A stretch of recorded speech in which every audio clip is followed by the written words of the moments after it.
Assalamualaikum warahmatullahi wabarakatuh. Saya Sonya Pita Lestari dari Manajemen 19A Universitas Nusa Putra.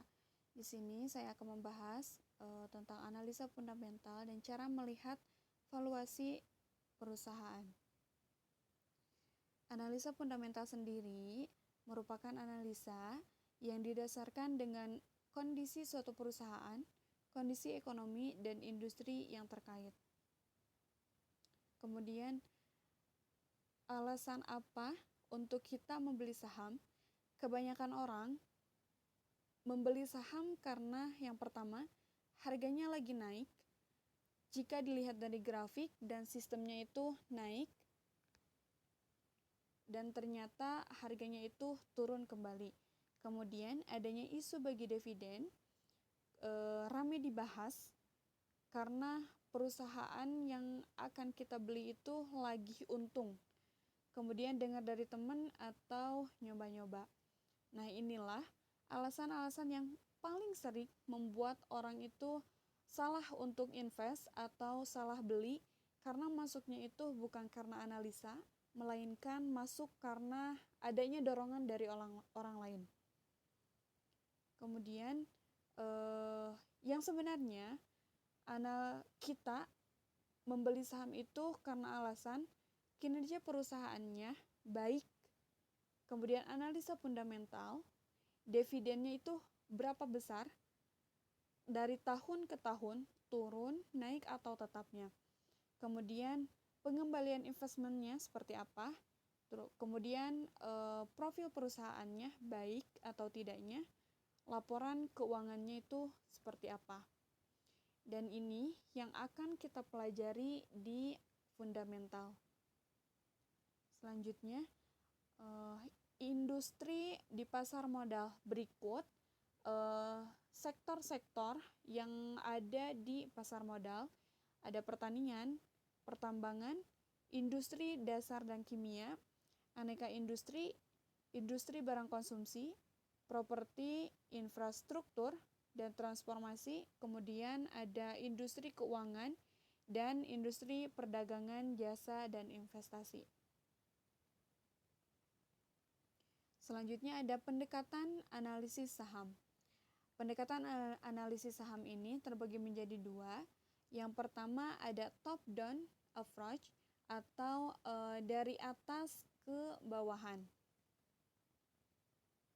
Dilihat dari pasar keseluruhan naik atau turunnya, kemudian sektornya bagus atau tidak, dan industrinya bagus atau tidak, kemudian sahamnya seperti apa.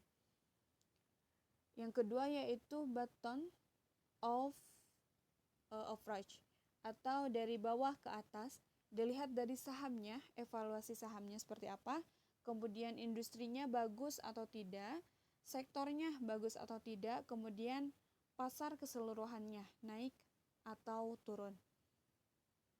Kemudian analisa fundamental dapat dilihat dari analisis ekonomi yang berhubungan dengan suku bunga, nilai tukar, dan daya beli. Kemudian analisis industri yang berkaitan atau dilihat dari regulasi atau pemerintah, aturan pemerintah mendukung atau tidaknya hal tersebut, kemudian permintaan penawaran dan kompetensi atau saingannya itu siapa dan seperti apa. Sebagai contoh, di sektor perbankan atau keuangan seperti BCA yang memiliki saingan ketat seperti BRI, BNI, Mandiri, dan BCA sendiri mampu bersaing dengan sektor perbankan tersebut, dan BCA ini mampu menjadi nomor 1 di industri perbankan. Kemudian ada analisis perusahaan, dilihat dari valuasinya mahal atau murah, kemudian manajemennya seperti apa dan bagaimana, dan prospek pertumbuhannya itu bagaimana.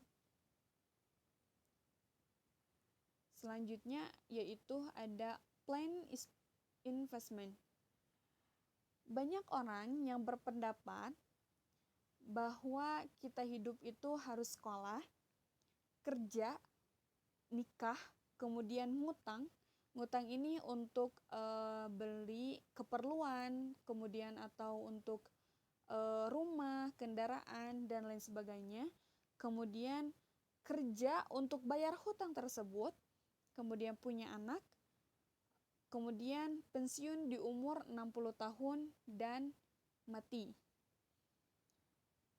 Sebenarnya ketika kita mengerti tentang pengaturan keuangan kita seperti apa, kita bisa hidup dengan sekolah, kerja, kemudian edukasi finansial. Nah, kita harus mengerti bahwa edukasi finansial ini sangat penting untuk keberlangsungan hidup kita.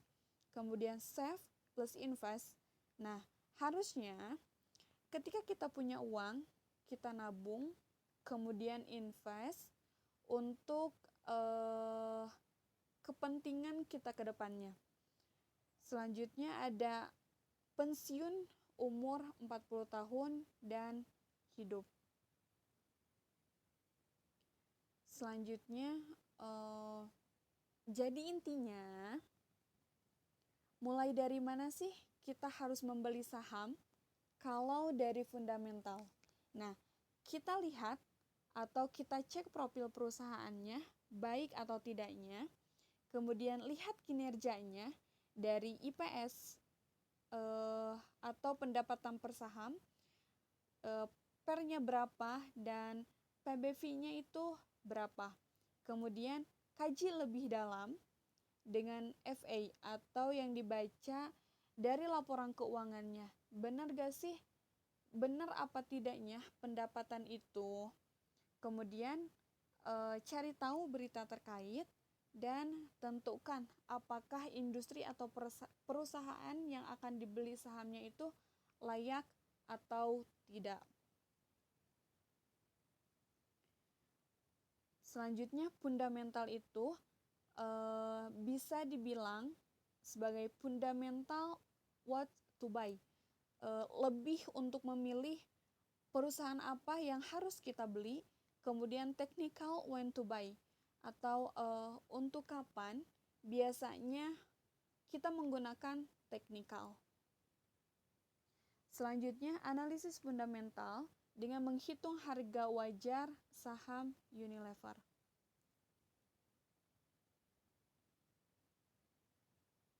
Berikut grafik dari saham Unilever di tahun 2021.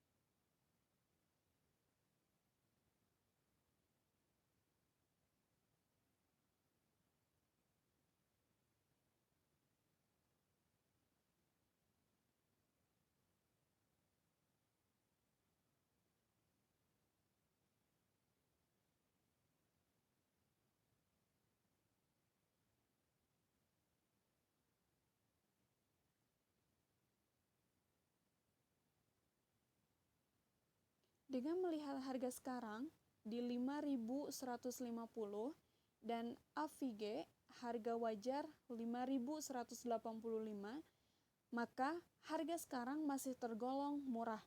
Tetapi jika menggunakan harga wajar 4.880 sebagai acuan, maka harga 5.150 masih tergolong mahal. Dengan mengetahui harga wajar Unilever, maka harga sekarang menunjukkan market efisien, yakni berada di sekitar harga wajar 2025, yang artinya tidak murah juga tidak mahal. Satu-satunya yang membuat Unilever menarik untuk dibeli adalah MOS yang kita tetapkan.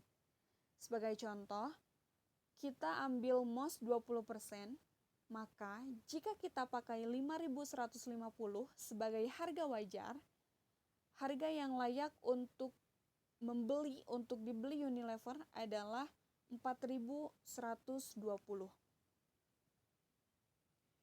Jika kita ambil MOS sebesar 10% saja, maka dengan 5.150 sebagai harga wajar, harga yang layak untuk dibeli di Unilever adalah 4.635.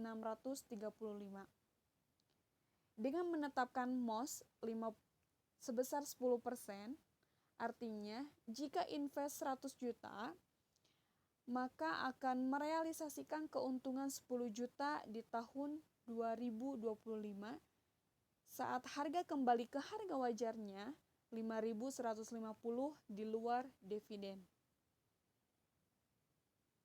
10 juta per 5 tahun sama dengan 2 juta per tahun atau 166.000 per bulannya untuk dana 100 juta yang ditahan selama 5 tahun. Semua ini jika Unilever tidak mencatatkan pertumbuhan laba positif di kuartal-kuartal berikutnya. Mungkin hanya itu yang dapat saya sampaikan. Kurang lebihnya mohon maaf. Wassalamualaikum warahmatullahi wabarakatuh.